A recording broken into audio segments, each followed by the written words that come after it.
Welcome to the University of Findlay's Arts and Culture Show. I'm Sharinda, your host, and I am very excited to introduce to you the tribute band Subliminal Doubt. Welcome to the set, everyone. Thank you. Thank you. Excited to have you. Use your microphones. Okay. Oh, thank you. Monica Edwards heads as Gwen Stefani. And then why don't you go ahead and introduce the rest of the band for us, please? Oh, I just met these guys, actually. Over here we have Sean Gannum. He is our Tom Dumont guitar player. Then we have Jonathan Leamy, who does Tony Canal's bass lines, Luke Scarpelli, who is our Adrian Young, and then Abel Avalos, who's just Abel because No Doubt doesn't actually name their keyboard players as part of the band. Mechanic as well.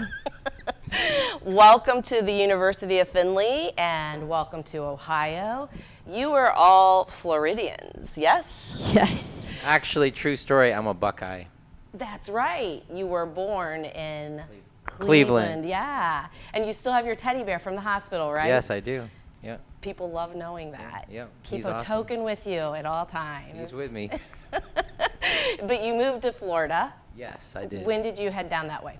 Do I have to name the year? No, you don't have to Okay, name when I the was year. about 5 or 6 years old. Okay, so Floridian from 5 or 6 on. Yes. And all of you have in common performance, the arts, music. We were talking about this last night at dinner. What is the combined total of the years of professional experience that we have on the set today? 115. Wow. And you all started when you were 6 months to about 3? I actually wasn't even born yet. I was in utero. Well, we are so glad that you are here. And you are currently on national tour. And you performed on your way up. Where was that you performed? We stopped in Charlotte, North Carolina, and performed at the Tin Roof there, which was cool because the Tin Roof Orlando is where we actually had our first gig and was what led to us becoming a band. So it was kind of cool to perform in another location. Yeah.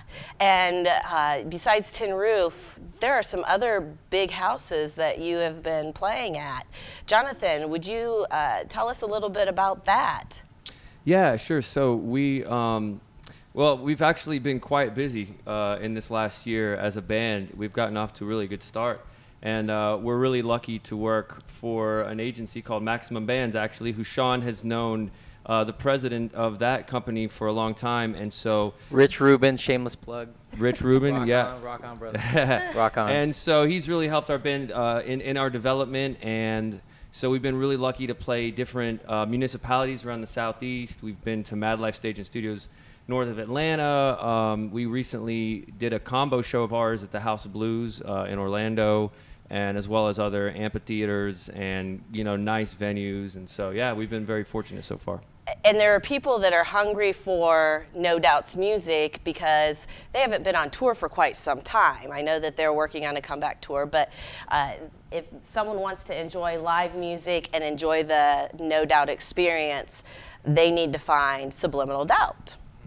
Right. Well, actually, I don't even know if they will get back together because the 3 guys have formed with the lead singer of AFI. They have a band called Dream Car, and they're touring that right now. And Gwen has a solo residency in Vegas. Okay. And so to see them as a band, honestly, at this point, who even knows? But we're going to go see her in February. Super exciting. Yeah. So when we talk about Subliminal Doubt, No Doubt, are you only doing their music within that show? Within Subliminal Doubt, for the most part, we focus on the No Doubt show. But we can, if someone's having a 90s event, we can expand our catalog to include other hits from the 90s, especially Sublime, which is where we kind of came up with the name Subliminal Doubt, because the two go really well together. Mm-hmm. So do you dress in costume and all of that? Okay.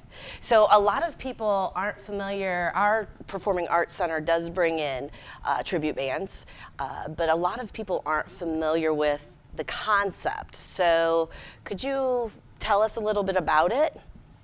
Sure. A tribute. There's several different categories within the impersonator world. You have your lookalikes, who generally are more movie stars, people that didn't sing, or maybe it's someone who just looks dead on as a musical performer, but they actually can't sing, and so they'll generally be at an event. Like I do Audrey Hepburn as well. So when I do Audrey Hepburn, like she doesn't really perform, so I'm there to take pictures and to meet and greet and help with an event.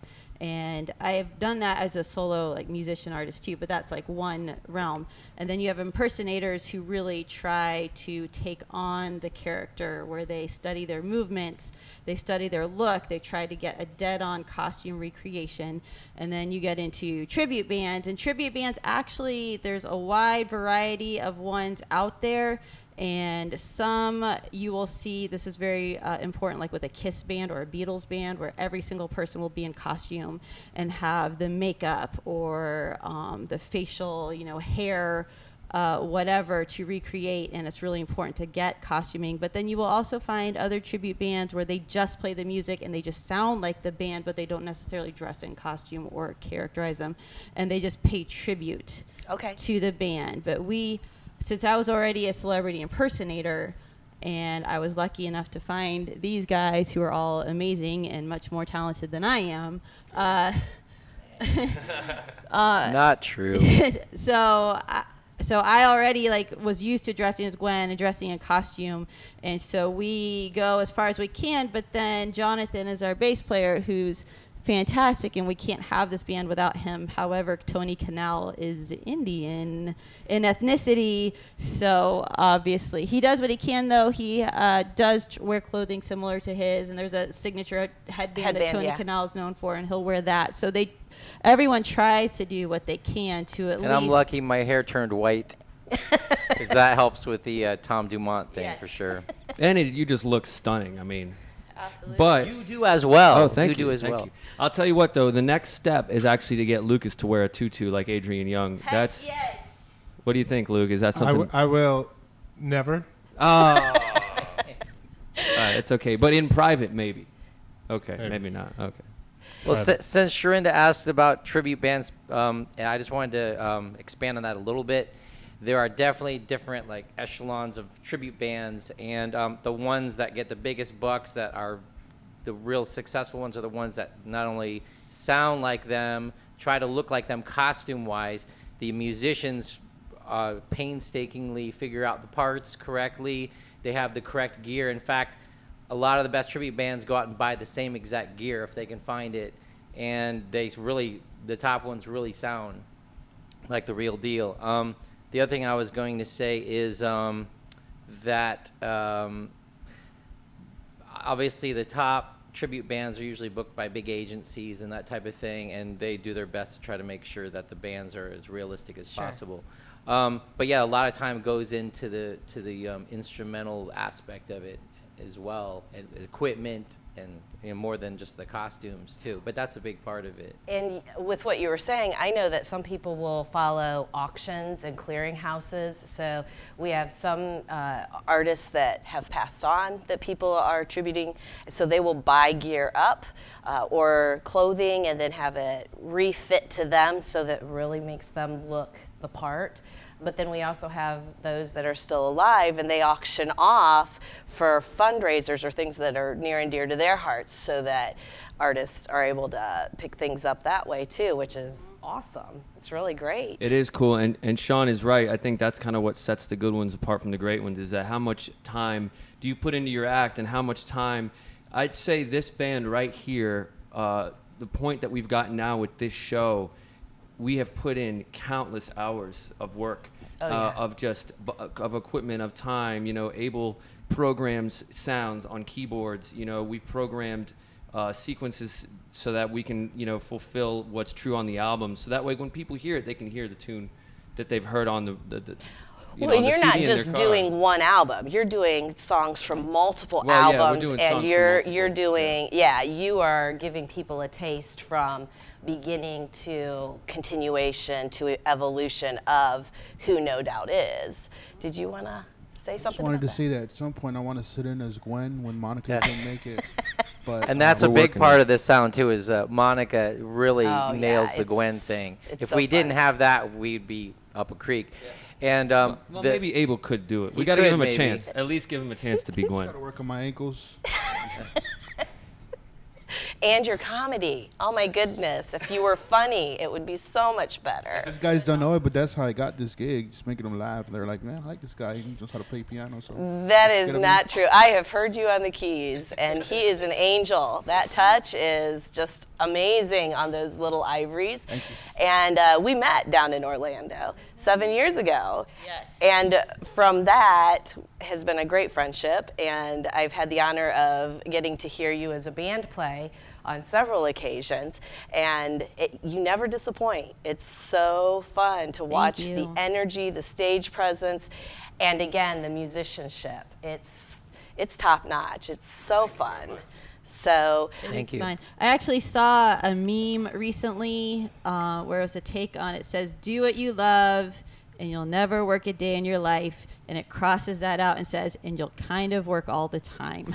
and that's true, That isn't is it? so true. Our household, like, constantly, like, we'll have YouTube on, watching, like, oh, that's how they move there, or he'll be like, oh, he's actually playing the bass line there differently, and it's because you can't even just watch. It's not enough just to listen to the record or the CD or whatever, Spotify. Like, you need to watch their performance and see what they do and how they do this and how they change things in a live setting versus a CD. And when do you bring that in? Because maybe the audience knows what they do live. Maybe they don't. Maybe they've only just heard the tracks on the radio and they don't know what a concert is. So then what's important to bring in, and then what isn't as important, because you want everyone to get it and everyone to have a good time as well. So it's so much more work than people realize at all, and it's constant evolution. And that's what makes you great, because you as a band don't make it look like work.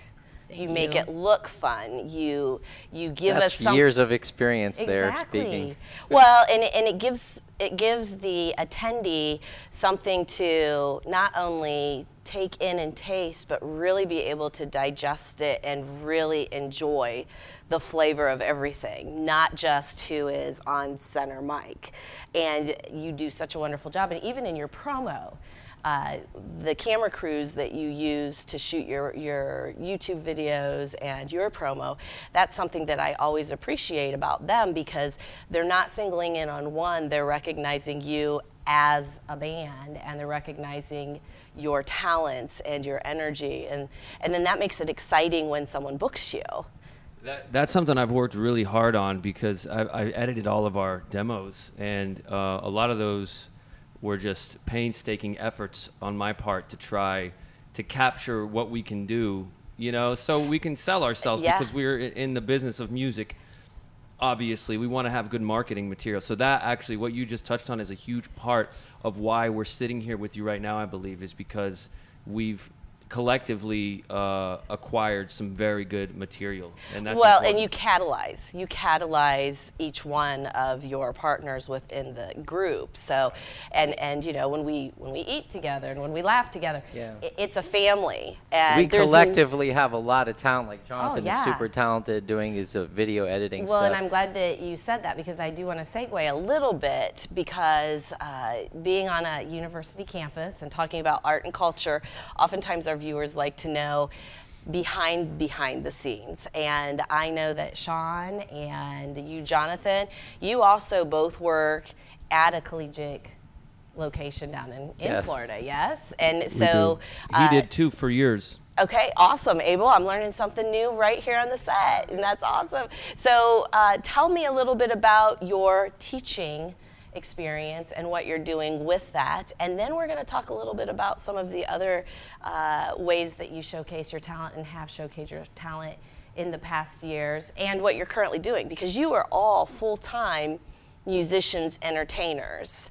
So you're not just doing Subliminal Doubt, you're doing many other things. But first, let's talk about what you're doing in the field of education and keeping the arts alive. Well, actually, while I've known Abel for almost 15 years, him and I worked together for a long time at Full Sail University, which is a vocational university in Winter Park, Florida, and we worked in the what was called the Recording Arts Bachelor of Science program. Abel was an associate course director for music theory. Sean and I were both lab specialists for the music theory course, the same one that Abel taught, and as well as various other courses in the music, in the recording arts and music program at Full Sail. And Abel was there. How many years were you at Full Sail? I was, if I remember correctly, I was part-time for about 4.5, and then I was full-time for about 5. So about collectively 9 years. I started out just performing. Yeah, I was there for. And I think all 3 of us are graduates of the University of Central Florida too, right? Yes. Yeah. Yep. That's right. And so Sean and I actually met at Full Sail in 2012 or 11. We did, but we knew each other in a previous life as well. I'm pretty sure of that. Pretty sure. Yeah, but that's basically our experience. So Sean and I worked very closely, well, and Abel, the 3 of us worked very closely for a number of years together, basically teaching music, teaching production, that kind of thing. And so we got very close doing that. Sean and I still work there, actually, part-time. Yep. And so in what area are you working there? Is it still in the production side, or are you no. also teaching lessons for music? Jonathan probably would have expanded on that, but there's a pretty cool new degree program that it kind of touches on what a music conservatory might do. It's not a full-fledged program, but it's a music production bachelor's degree program. So it's more music theory driven. There's still a lot of technical aspects because a lot of the classes are technology driven and like modern music creation and production. So there's advanced theory classes, orchestration, stuff like that, but also a lot of technology-based courses. So it's a pretty cool degree program. Not that I'm, I don't want to blab about that all day, but it's a cool, it's a pretty cool program there. Well, and it's nice when you're proud of where you work and what you're doing and what you're seeing evolve and come out of it. Yeah, the place has really evolved for sure. Awesome. But interesting, both of my parents are retired college professors, and my dad actually taught at Cleveland Art Institute way back in the day. Awesome. I guess it was probably like 1969 or 70. Yeah. And, So college has been in your blood. yeah, I guess so. It's in there. I can't believe that I ended up being a teacher as well. But before I taught at Full Sail, I was teaching private guitar lessons and that type of thing. Well, and we talked about the instruments you play for the band for Subliminal Doubt, but some of you are multi-instrumental, correct? So let's hear a little bit about that. If you're doing guitar, do you also play bass? Because a lot of people can cross over a little bit. I'm not quote unquote a bass player. Jonathan's definitely more of a bass player, but it's just a feel. It's the same as the bottom 4 strings of a 6-string guitar, the bass, but it's just a different feel and different technique in order to pull it, just to convince somebody that you're a bass player. I had to convince people over the last year that I'm a bass player, because originally I was supposed to be the drummer of this band, and it's kind of a funny story how that happened. Our very first gig that Monica mentioned earlier, Lucas, him and I have been playing music together for almost 15 years, was supposed to be on that gig that night, but our original bass player had an issue, and so we needed to find a fill-in just a few days before the gig, and I couldn't find anybody to fill in on bass. And I had been gigging on guitar, mostly drums, for some years, but I actually went and played in college as a trombone player, and played my first professional engagements were all trombone engagements. So I was a horn player, but Luke was on that gig in a different lineup, and it just happened that we needed a bass player last minute, so I picked up a bass that I had in my studio. I was like, all right, I'm just gonna have to learn these parts. Luckily, Luke is one of the best drummers I've ever played with, and just, amazing. So I was like, hey, Luke, you want to learn some No Doubt songs? He goes, yeah, all right. And so he became the drummer, thankfully, because he's way better than me. So that actually worked out in our favor. But yeah, and then actually, speaking of multi-instrument, You guys are both awesome drummers, man. What are you talking about? Thanks, man. Abel and I met, I guess, 2003, something around there. Yeah. And we were both trombone 04. players in a big band. Yeah, I actually went to school for trombone. So I learned how to play piano, kind of self-taught a little bit, and it's the same music theory, so I just applied it to the piano, and then at some point I just started learning my technique, and I got a lot better at it, and at some point I just said, you know what, I like piano and keyboards a little bit better, so I started doing that. So much like Jonathan, he started playing drums shortly after that. So we actually went to when we did our first gig together, we were both on trombone, believe it or not. Yeah. Well, and it's neat because once you learn one instrument, if it's a passion, you can give yourself that permission to start to explore and try other instruments, and it's not as scary. So many people think, well, I didn't do it when I was a child, but I'll try it as an adult. And then they kind of get overwhelmed with even thinking about a chord progression or fingering or the position of the mouth on the horn. And when you've done it and you've experienced it and you know how many hours it takes to learn something, to have that confidence, it's easier to give yourself permission, I think, to try other instruments because It's you never know too late. you know that you may feel like you're failing for 3 months before something comes together and you're like, yes, that feels so Exactly. good. And you just go to this nice natural high. So do any of you, Well, actually, I grew up playing piano and flute was my original major in college. I don't know if you knew that. no, I didn't. Surprise! And Luke, did you ever play anything besides drums? No, I didn't. But I did help open the School of Rock, and I worked there for a while in Oviedo, Florida. So that worked with kids ages 4 to 18. And then they also worked with adults that would come in and do recording sessions. And I don't work there anymore. And the adults practiced more, I'm sure. But I am. Sometimes that's not the case. I'm telling you though, as far as other things, I am going to make sure Luke starts singing in the band because I really think he's got a Yes. voice for it. No, and a lot of I didn't really realize till this trip, but Luke actually you come back from like a super music background. Like Oh yeah, your talk dad, about right? yeah. He came Luke up comes from here. a very musical background. Dad's got his own studio. Yes, my dad. Yeah, he's a composer of music, rock operas, and such in Charleston, West Virginia, where I grew up. And all these guys, I think, were from Florida, right? Yep.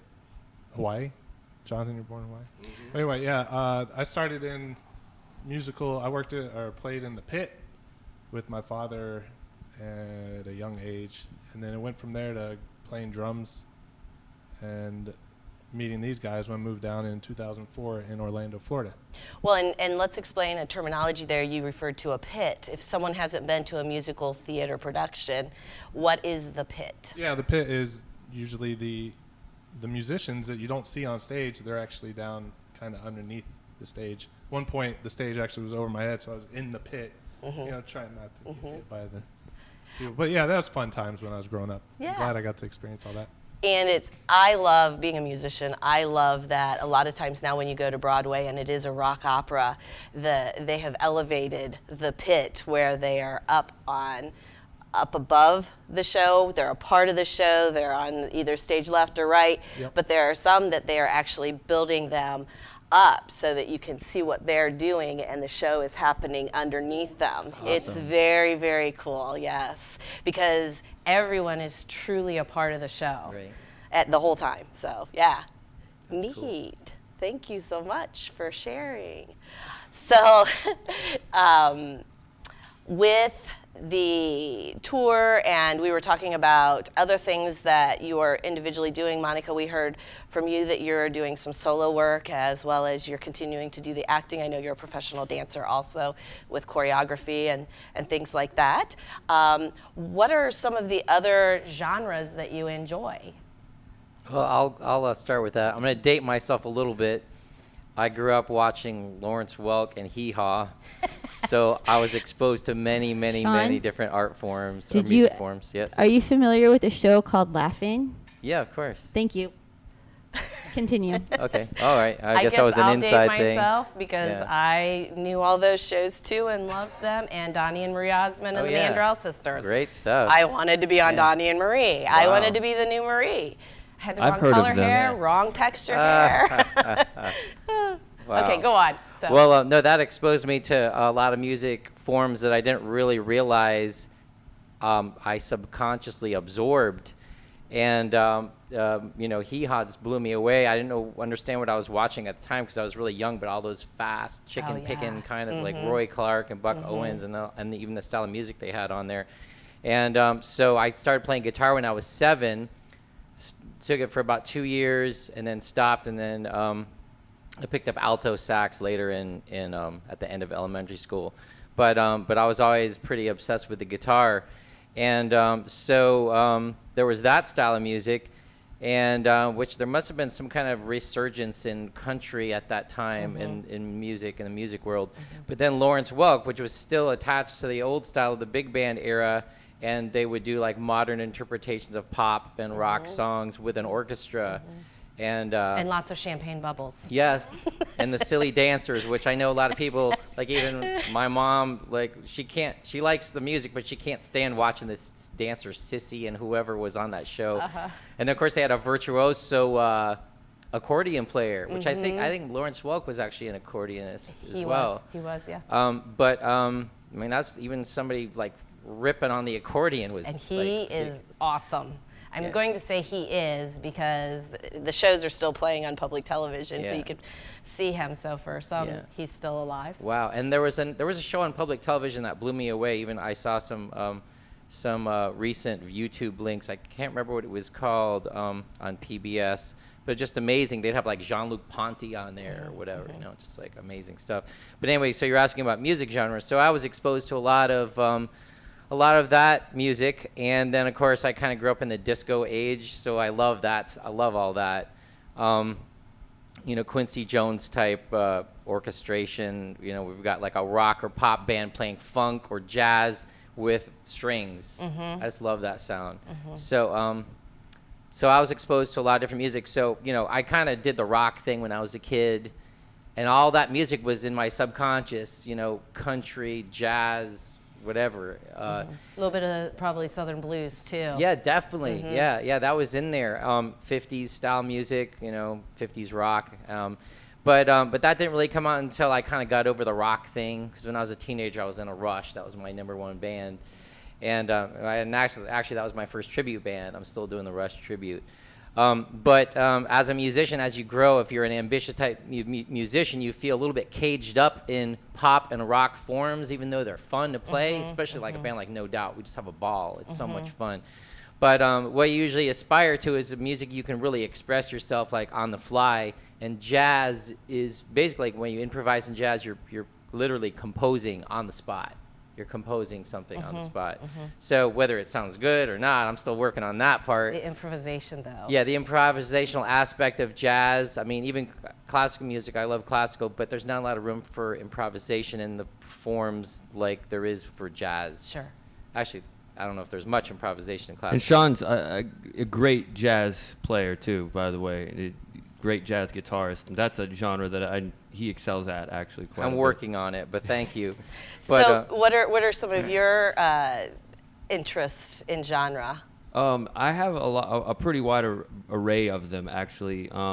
Like Sean and Abel, I have a heavy background in jazz. As a horn player, I started playing a lot of jazz because I started playing in big bands, and then I played with some great jazz musicians over the years, and in some great big bands in Orlando, and then so that's a major part of my musical influence. And then, of course, everything else that surrounds that. And then also, I really like punk rock a lot. And that's actually Luke and I's common bond. Luke is one of the best punk drummers and technical masterminds with that genre that I've ever met. So him and I actually played in a punk band for a long time. And how long was 69 Fingers together, Luke? This year, 20 years. 20 years. 69 Fingers. Yeah. It was a ska band. Kind of like, a lot of, we looked to No Doubt. A lot of stuff they played, we kind of like copied back then. It inspired you? Yeah, definitely inspired by No Doubt. What else did I play? I was in the chiptune for a while. I don't know if y'all know what that is. No, describe it. Tell us. It's like 8-bit video game music. Oh, cool. Probably from the arcade. Right. Awesome. Those arcade games. Yeah. That's Love right. that stuff. 90s arcade games. Yeah. Yeah. What else was there? That's about it. Ska punk. I was in a lot of rap and R&B in the 90s, like Far Side, Onyx, a lot of stuff like that. But they had real musicians playing their instruments back then. Now there's just these rap artists. It's boxed now. Yep.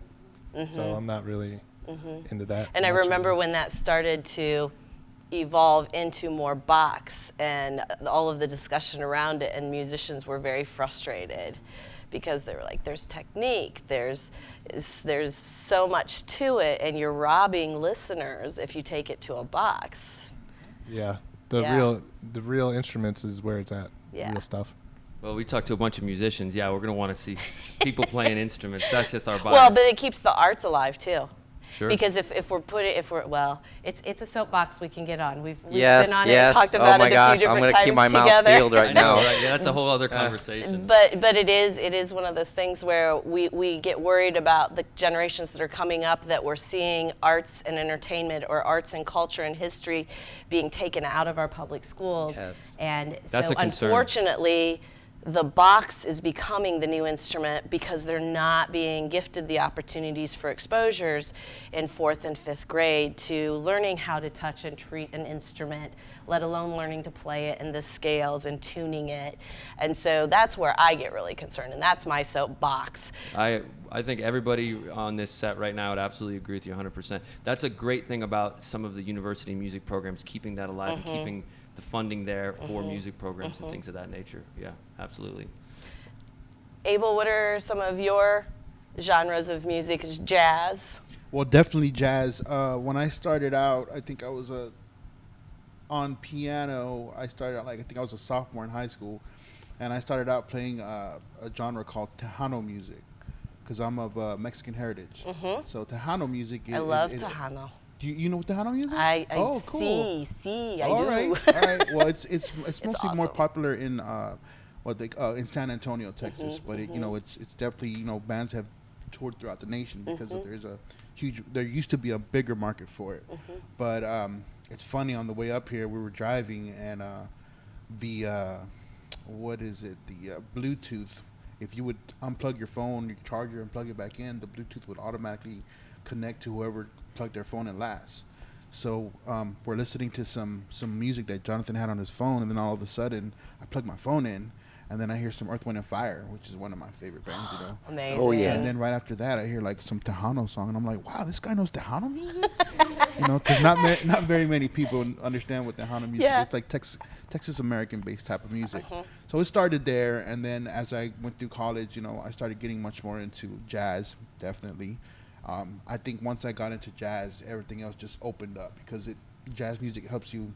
You definitely have to apply the theory. All of the exercises that you go through to become a good jazz musician, it allows you to actually be able to play all of the other genres. So everything else came a little easier. Not totally easier, because I started getting into Latin jazz, like salsa. Oh, yeah. And then reggae. Love to dance to that, yeah. Yep. And then reggae, and then I got into a little bit of hip hop. There's not a lot of live music to that.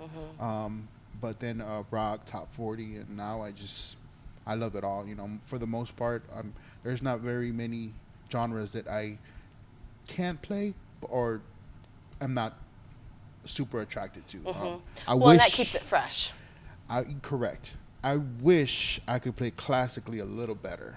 I admire those classical musicians a lot, because that's something that I need to get better at as far as reading. When I read a lot, I do read a little better now, but when I was in college, it was mostly just the bass clef on trombone.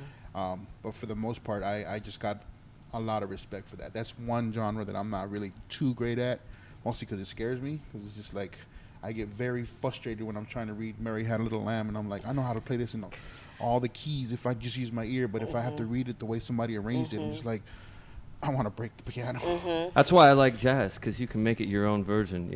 As a horn player, I had to play both, and so I always preferred the jazz aspect, because I like to break the rules. Sure.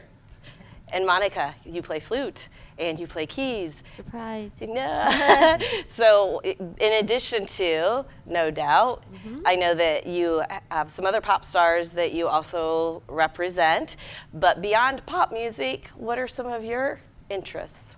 Oh my goodness. Well, I grew up, a little differently than a lot, except for maybe Luke, but a lot of other kids have. My father was a professional musician, so to me, growing up and working in the entertainment industry was always a given. Like, to me, it was I never had the argument of getting a real job or that. I'm so grateful that, to me, being an entertainer as a career choice was always on the table, and I never had to like go, I never had to argue that to anyone, which I'm so grateful. So thank you, Mom and Dad. But I also sew. A lot of the costumes that I wear, I actually made, or at least parts of it I've made. And then through a complete accident a few years ago, I was making some Christmas gifts, and it led to a doll business. And your dolls are so amazing. I love them. Somehow I made it here without one, which is so weird because I always have at least one when I travel. So, but you made a special delivery right before you came, so that takes care of it. Did a very good friend of mine, actually it's my daughter's best friend from school. She was having surgery for breast cancer on the day that we were traveling here, and so I made her a doll that she took to the hospital with her, and it's all gone. Yes. Go Amanda. Yes, that's awesome. Yes, it's wonderful. Great report. Yeah. I'm not getting choked up. So that's cool. So yeah, I have the dolls, which is fantastic. And then I'm in a burlesque troupe as well. Of course, it's in Cuties. I was one of the founding members of that, and I did a lot of the choreography. And of course, that's a way to get to sew and be super creative. It's not a genre I ever expected to be in. It was a complete, again, like everything seems to be just another accident. It's not something I ever saw for myself, but my friends were doing this. They had this dream. They loved this art form, which I didn't see as an art form at the time, and they just needed a choreographer. And so I joined, and I was just going to do the one show, and that was going to be it. And it became this beast itself. Well, and there's families within families of that industry. Oh, yeah. And we just had our 4th anniversary show back in August, and we'll have a show on December 1st, which I'm excited about. We're about to go into rehearsals for. And what styles of music do you work with in that? Is it anything? Yeah. Anything. Just depends on the theme and. Well, there are a lot of burlesque troupes in our town that do themed shows, and that's actually how we ended up meeting, was through that community. And actually something really cool that Jonathan has done, and I believe most of them except for Luke have been involved in, is he was with another troupe actually got to do music. They actually did live music burlesque shows. Okay, yep. And I was lucky enough to get to be a part of a couple of them, and that is so awesome. So kind of like the movie Burlesque. Kind of. So James, seriously, we got to do it. Just one, please. But in any case, as far as Courses and Cuties, we're very set on not actually having a theme where everyone, because James doesn't like to put us in a box, because it can be restrictive to a degree, and she likes us to be as creative as we can. So she likes those shows have like December will be like a holiday show, and so our group numbers will be holiday themed, but as far as our solos, basically we do whatever we want. And so if we want to have it be a Christmas theme, cool. If not, fine. And we have another concept, that's fine too. And we have singers in our troupe, we have aerialists in our troupe, we have dancers. Like, you come, and we like to be true to the burlesque form, where it's not just about stripping, it's about entertaining and being funny. And why are you laughing? I'm planning to be Frosty. I can't wait. Yeah, but they've never been, like, most of these guys have never been to a corset show, I think, because they'd be horrified to actually see me perform, because then they'd have to recognize that I'm actually a female, and I think that would be scary for them. And not a bandmate, yeah.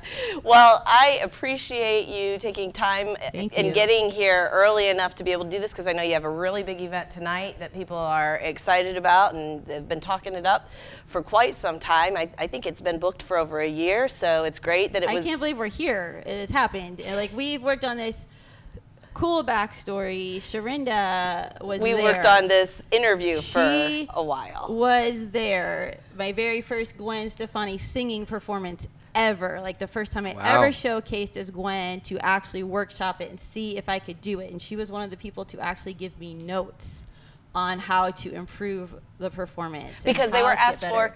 Well, yeah, no, they were asked. They absolutely were asked for. Like, because they had, I've involved, and this is how Sharinda and I met at the Sunburst convention of celebrity impersonators, and Sharinda came to showcase the college market and to help people learn about, doing, impersonations through here. And several people have come this way through Sharinda, which is really cool. And so one of the showcases is considered a newbie showcase.